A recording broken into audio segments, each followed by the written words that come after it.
අයිබෝවන් අද ලංකාවේ ABS ප්‍රොබ්ලම් එක ලොකුම ප්‍රශ්නයක් වෙලා තියෙනවා. හැබැයි ඉතින් ABS එක යන්නේ ජපානයෙන් ආනයනය කරපු පාර්ට් එක හොඳ නැති නිසා නෙමෙයි. ඒක වෙනස්ම කතාවක්. ABS සිස්ටම් ෆ්ලෝ එක ඩ්‍රයිවර් බ්‍රේක් පැඩල් එක ප්‍රෙස් කරනකොට ඒකේ තියෙන ප්‍රෙෂර් එක මාස්ටර් සිලින්ඩර් එක හරහා ඇකියුලේටර් හරහා බ්‍රේක් හෝස් එක හරහා කැලිබර් එකට ගිහලා ඒකේ තියෙන ප්‍රෙෂර් එකෙන් වීල් එක කන්ට්‍රෝල් කරගන්නවා. wheel speed sensor එකෙන් කරන්නේ රෝදයේ තියෙන වේගය මැනලා ABS issue එකට ඒ සංඥා ටික ගියාට පස්සේ ABS system එකෙන් කරන්නේ වාහනේ රෝදය ලිස්සන් නැතුව අනතුරකට භාජනය වෙන්නේ නැතුව හරි තැන කන්ට්‍රෝල් කරන එක තමයි ABS system එකෙන් කරන්නේ. ABS එකේ ප්‍රශ්නයක් තියෙනවා නම් රෝද ටික ලොක් වෙලා වාහනේ ලිස්සලා අනතුරකට යනවමයි. ABS එක හොඳ නම් රෝදේ ලොක් වෙන්නේ නැතුව ABS එකේ ප්‍රෙෂර් එකෙන් ඕගලගේ සේෆ්ටිය රැකනවමයි.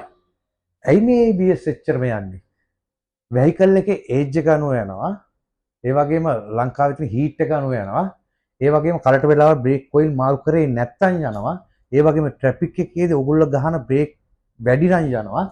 ඒ වගේම පාරේ තියෙන කන්ඩිෂන් එකේ තියෙන ඩස්ට් එක අනුව ABS එක යන්න පුළුවන්.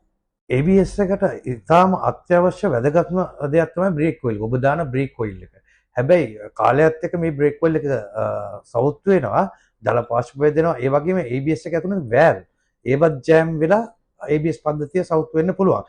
ඉතින් ගොඩක් දුරට Toyota එක තියෙනවා, ඒකත් හොඳයි. නමුත් සීකන් එක මම ඔයගොල්ලන් නිර්දේශ කරනවා සීකන් 1.3 එක මේ බ්‍රේක් කොයිල් එක දැම්මොත් ABS පද්ධතිය වැඩි කාලයක් පාවිච්චි කරන්න පුළුවන්. ABS ප්‍රොබ්ලම් එකක් ආවට පස්සේ ABS සිස්ටම් එක විතරක් බලලා මදි. මොකද ගොඩක්ම මේක දේවල් කරන්නේ නැහැ. හැබැයි ඔබ පාරිභෝගිකයා දැනුවත් වෙන්න ඕන. බ්‍රේක් හෝස් එකේ ඉඳලා කැලිබර් එකේ ඉඳලා ස්පීඩ් සෙන්සර් එකේ ඉඳලා හබ් රේසරේ ඉඳලා අනිවාර්යයෙන්ම බලා ගන්න වැදගත් කරගන්න. Honda Toyota එකී මිකී නොකී ABS ලොට් එකක් ඇවිල්ලා තියෙනවා.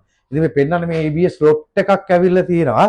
ඉතින් ABS ප්‍රශ්නයක් තියෙනවා නම් ඔන්න ඉතින් වචනේ පරිසමාප්ත අර්ථයෙන්ම වැඩිම කාලයක් පදින්න ඔයා රික්වෙස්ට් කරන්න පාරිභෝගිකයා ඔබ මට රික්වෙස්ට් කරන්න මට මෙච්චර කාලයක් පදින්න මට මෙච්චර කාලයක් පදින්න ඕන. ඉතින් අපි වොරන්ටි කාඩ් එකකුත් එක්කම ඒ වගේ දැන් මේ කිව් කිසි දෙයක් ඕගොල්ලෝ වරි වෙන්න ඕනේ නැහැ. ඒක අපි ඒ වගකීම අරගෙන අපි ඒකට වොරන්ටි කාඩ් එකකුත් එක්ක බිලකුත් ඉෂුව කරනවා. නිතරම කියන වචන පරිසමාප්ත අර්ථයෙන්ම ඕගොල්ලන්ට අපි ABS එකක් රීප්ලේස් කරලා දෙනවා. රිපෙයාර් කරන්නේ නැහැ. මොකද වාහනයේ තියෙන වැදගත්ම කොටස වෙන්නේ ABS සිස්ටම් එක. අනතුරක් වළක්වා ගන්න ඒක නිසා. ඉතින් ඒක නිසා මේක පිටලා තියෙනවා, ගාල්ලෙත් පිටලා තියෙනවා, අපේ යක්කලත් මේක තියෙනවා. ඉතින් ඕගොල්ලෝ නිතරම මට කෝල් ආන්සර් කරන්නත් බෑ. ඕගොල්ලෝ අපොයින්ට්මන්ට් එකක් අනිවාර්යයෙන්ම දාගන්න. තව දෙයක් කියනවා.